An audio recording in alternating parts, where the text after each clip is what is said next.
ನಮಸ್ತೆ ಎಲ್ಲರಿಗೂ. ಎಲ್ಲರೂ ಹೇಗಿದ್ದೀರಾ? ನಾನು ದೇವಕಿ. ನಾನಿವತ್ತು ಕಾಯಿ ಪಪ್ಪಾಯಿ ಮತ್ತು ಹೆಸರು ಕಾಳು ಹಾಕಿ ಮಾಡುವಂಥ ಒಂದು ಸಾರು. ಬನ್ನಿ ಅದು ಹೇಗೆ ಮಾಡೋದು ಅಂತ ನೋಡೋಣ. ನಾನೀಗ ಪಪ್ಪಾಯಿ ಬೇಯಿಸಲಿಕ್ಕೆ ಒಂದು ಪಾತ್ರೆ ತಗೊಂಡಿದ್ದೀನಿ. ಅದನ್ನು ಇಟ್ಟು ಅದರಲ್ಲಿ ನೀರು ಹಾಕಿ ಕುದಿಯೋಕೆ ಇಡ್ತೀನಿ. ನಾನು ಪಪ್ಪಾಯಿ ಕಟ್ ಮಾಡುವಷ್ಟೊತ್ತಿಗೆ ಈ ನೀರು ಕುದೀತದೆ.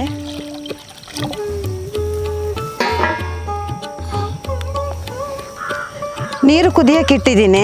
ಒಂದು ಪಪ್ಪಾಯಿ ಹುಯ್ಕೊಂಬರೋಣ. ಇಲ್ಲಿ ನಮ್ಮ ಗಿಡದಲ್ಲೇ ಇದೆ. ಇದು ನಾವು ಹಾಕಿರುವಂಥ ಗಿಡನೇ. ಪಪ್ಪಾಯಿ ಎಷ್ಟು ಬಿಟ್ಟಿದೆ ನೋಡಿ. ಇದರಿಂದನೇ ಒಂದು ಕಾಯಿ ಪಪ್ಪಾಯಿನ ಕುಯ್ಯೋಣ. ಸೊ ಹಣ್ಣಾದರೂ ಅಷ್ಟೇ ಸಿಹಿ ಇರ್ತದೆ. ಇದೊಂದು ಸಾರು ಮಾಡಲಿಕ್ಕೆ ಒಂದು ಉಪಯೋಗಿಸೋದು. ಮತ್ತು ಈ ಪಪ್ಪಾಯಲ್ಲಿ ಸೊನೆ ಜಾಸ್ತಿ ಇರ್ತದೆ.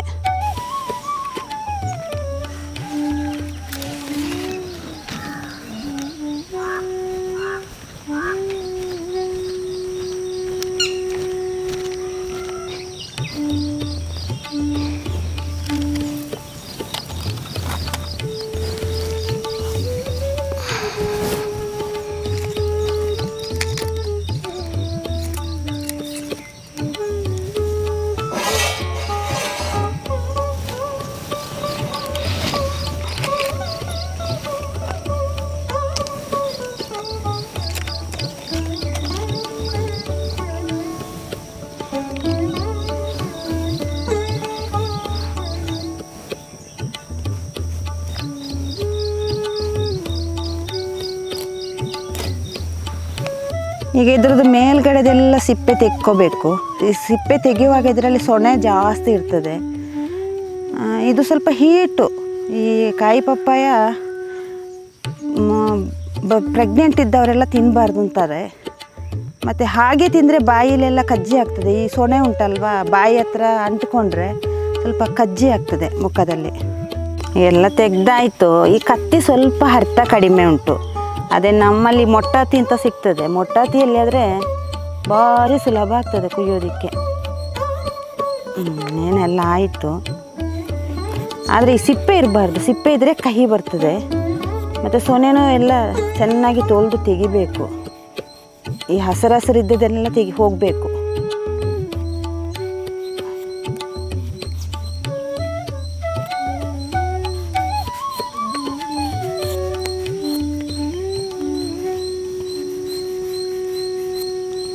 ಮೊದಲೆಲ್ಲ ಎಂತ ಗೊತ್ತಾ, ಪದಾರ್ಥಕ್ಕೆಲ್ಲ ಏನು ಇರ್ತಿರ್ಲಿಲ್ಲ. ಹಳ್ಳಿಲೆಲ್ಲ ಗದ್ದೆ ನಾಟಿ ಟೈಮಲ್ಲೆಲ್ಲ ಸಾರಿಗೆ ಎಂಥದ್ದಾದರೂ ಬೇಕು ಅಂತಂದರೆ ಹೋಗೋದೊಂದು ಕಾಯಿ ಪಪ್ಪಾಯಿ ತಗೊಂಬರೋದು, ಸಾರು ಮಾಡೋದು. ಈಗಿನ ಹಾಗೆ ಮಾರ್ಕೆಟ್ ಎಲ್ಲ ಎಲ್ಲಿ ಹತ್ತಿರ ಇತ್ತು. ಅಲ್ಲಲ್ಲಿ ಏನು ಬೆಳೀತಾ ಇದ್ರು ಅದೇ ಕಾಯಿ ಪಪ್ಪಾಯ, ಗುಜ್ಜೆ ಇಂಥದನ್ನೇ ಎಲ್ಲ ಮಾಡೋದು.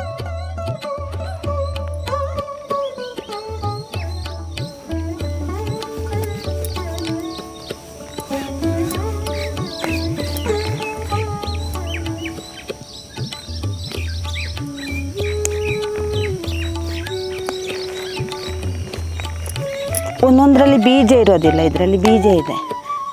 ಒಳ್ಳೆ ಮುತ್ತು ಮುತ್ತು ಇದ್ದಂಗಿದೆ.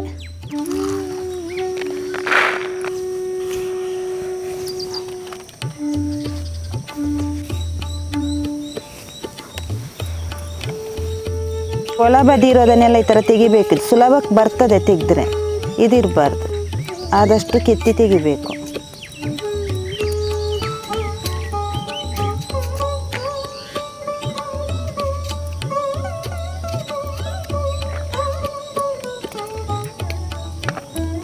ಇದನ್ನೀಗ ಸಣ್ಣ ಸಣ್ಣಕ್ಕೆ ಕುಯ್ದು ಹಾಕೋಣ. ಸ್ವಲ್ಪ ಸಣ್ಣ ಇದ್ರೇ ಒಳ್ಳೆಯದು.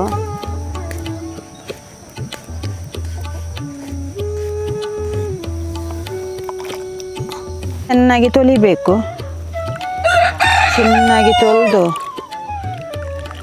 ಸೊನೆ ಹೋಗಿ ಆದಮೇಲೆ ಬೇಯೋದಕ್ಕೆ ಹಾಕಬೇಕು. ಈಗ ಇನ್ನೇನು ನೀರು ಕುದೀತಾ ಇದೆ.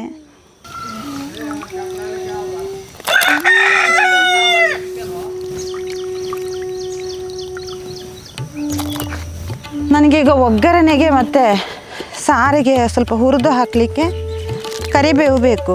ಕುಯ್ದು ಇಟ್ಕೊಳ್ಳೋದಕ್ಕಿಂತ ಈ ಥರ ಗಿಡದಲ್ಲಿ ಫ್ರೆಶ್ ಆಗಿದ್ದರೆ ಎರಡೆರಡೇ ಕಡ್ಡಿ ತಗೋಬೋದು. ಆಗ ವೇಸ್ಟು ಆಗೋದಿಲ್ಲ. ಈಗ ಕುದೀತಾ ಇದೆಯಾ ಅಂತ ನೋಡೋಣ. ಚೆನ್ನಾಗಿ ಕುದೀತಾ ಇದೆ. ಈಗ ಇನ್ನೊಂದು 5-10 ನಿಮಿಷ ಬೇಯ್ತದೆ.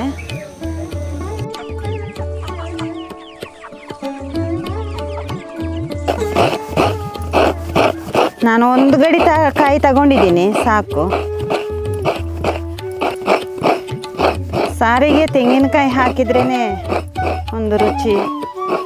ನಾವಂತೂ ಎಲ್ಲ ಸಾರಿಗೂ ತೆಂಗಿನಕಾಯಿ ಹಾಕ್ತೇವೆ. ಮತ್ತು ಇದು ಹೆಸರು ಕಾಳು ಅಲ್ವಾ, ಬೇಳೆ ಏನು ಹಾಕೋದಿಲ್ಲ, ಹಾಗಾಗಿ ಕಾಯಿ ಹಾಕಲೇಬೇಕು. ನಾನು ಇದಕ್ಕೀಗ ಒಂದು ಈರುಳ್ಳಿಯನ್ನು ಕಟ್ ಮಾಡಿ ಹಾಕ್ಕೊಳ್ತೀನಿ, ಇದೆಲ್ಲ ರುಬ್ಬೋದಿಕ್ಕೆ.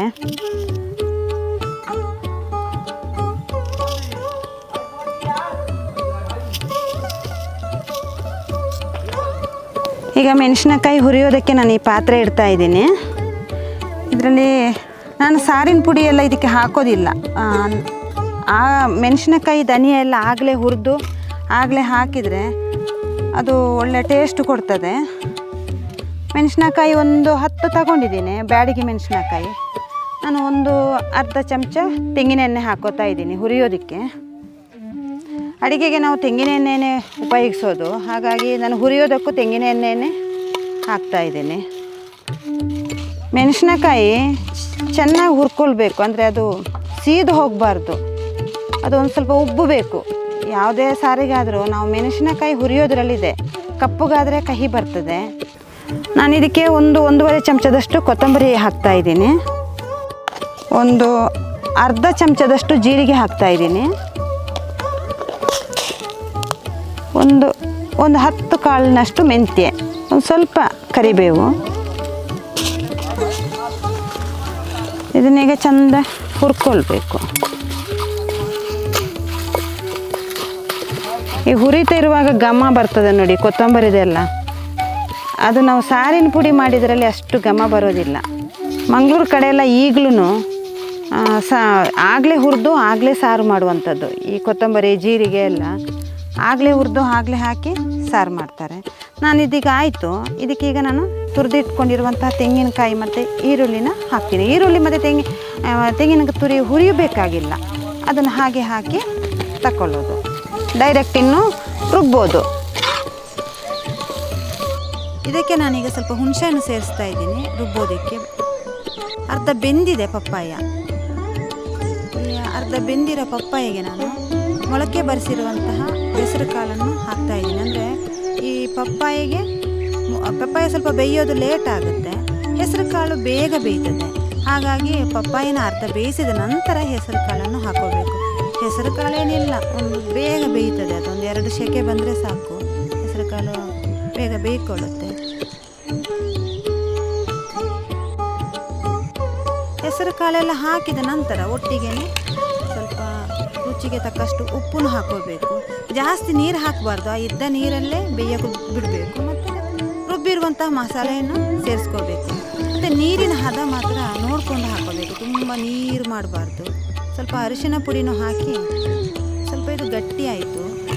ಅದು ಬೇಯುವಷ್ಟೊತ್ತಿಗೆ ಸ್ವಲ್ಪ ಮಂದಾಗ್ತದೆ. ಹೆಸರು ಕಾಳು ಬೆಂದ ಮೇಲೆ ಸ್ವಲ್ಪ ಗಟ್ಟಿ ಬರ್ತದೆ. ಇದು ಸ್ವಲ್ಪ ತುಂಬ ಗಟ್ಟಿನೂ ಇರಬಾರ್ದು, ತುಂಬ ನೀರು ಇರಬಾರ್ದು. ಸಾರು ಒಂದು ಅರ್ಧ ಗ್ಲಾಸ್ನಷ್ಟು ನೀರು ಸೇರಿಸ್ಕೊಳ್ತೀನಿ. ಇದು ಕುದಿಯಕ್ಕೆ ಬಿಟ್ಟರೆ ಇನ್ನೊಂದು 10 ನಿಮಿಷದಲ್ಲಿ ಕುದ್ರೆ ಸಾರು ರೆಡಿ ಆಗ್ತದೆ.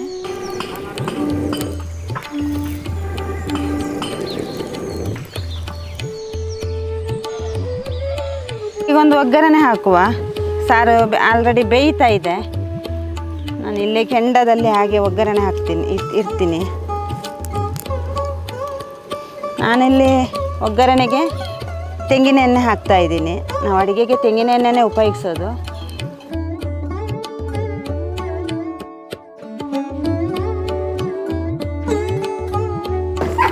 ಎಣ್ಣೆ ಕಾದಿದೆ, ಸಾಸಿವೆ ಹಾಕ್ತೀನಿ.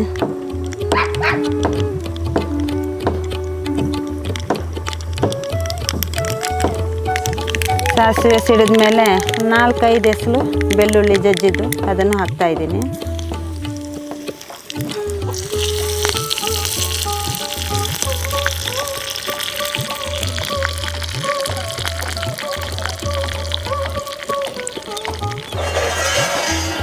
ಸಾರು ಬೆಂದಿದೆ, ಒಗ್ಗರಣೆ ಹಾಕ್ತೀನಿ.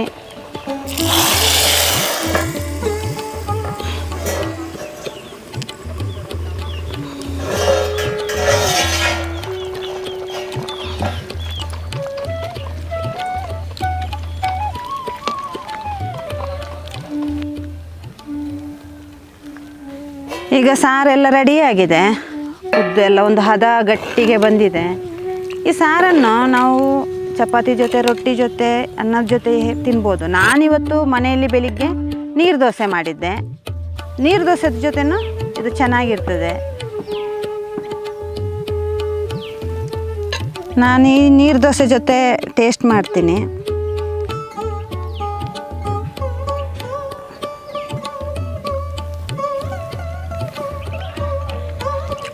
ತುಂಬ ಚೆನ್ನಾಗಿದೆ. ನೀರು ದೋಸೆ ಜೊತೆ ಇದನ್ನು ಸಾರು ಹಾಕ್ಕೊಂಡು ತಿಂತಾಯಿದ್ರೆ ಬಾಯಲ್ಲಿ ಹಂಗೆ ಕರಗೋಗುತ್ತೆ. ಈ ನೀರು ದೋಸೆ ರೆಸಿಪಿ ಬೇಕಾದರೆ ನೀವು ಕಾಮೆಂಟಲ್ಲಿ ಹಾಕಿ. ಈ ನೀರು ದೋಸೆಯಲ್ಲೂ ಅಷ್ಟೇ 2-3 ಟೈಪು ನೀರು ದೋಸೆ ಮಾಡ್ಬೋದು. ಇದು ಪ್ಲೈನ್ ನೀರು ದೋಸೆ, ಇದಂತೂ ಈ ಸಾರು ಜೊತೆ ಸಖತ್ತಾಗಿದೆ, ಅಷ್ಟೇ ರುಚಿಯಾಗಿದೆ. ಉಪ್ಪು, ಹುಳಿ, ಖಾರ ಎಲ್ಲ ಸರಿಯಾಗಿದೆ. ಇವತ್ತಿನ ನನ್ನ ಈ ಅಡಿಗೆ ಮತ್ತು ನನ್ನ ವಿಡಿಯೋ ನಿಮಗೆ ಇಷ್ಟ ಆಗಿದ್ದಲ್ಲಿ ಒಂದು ಲೈಕ್ ಮಾಡಿ, ಶೇರ್ ಮಾಡಿ, ಕಮೆಂಟ್ ಮಾಡಿ. ಏನೇ ನಿಮ್ಮ ಅಭಿಪ್ರಾಯ ಇದ್ದರೂ ನನಗೆ ಕಮೆಂಟಲ್ಲಿ ತಿಳಿಸಿ. ಎಲ್ಲರಿಗೂ ಥ್ಯಾಂಕ್ ಯು.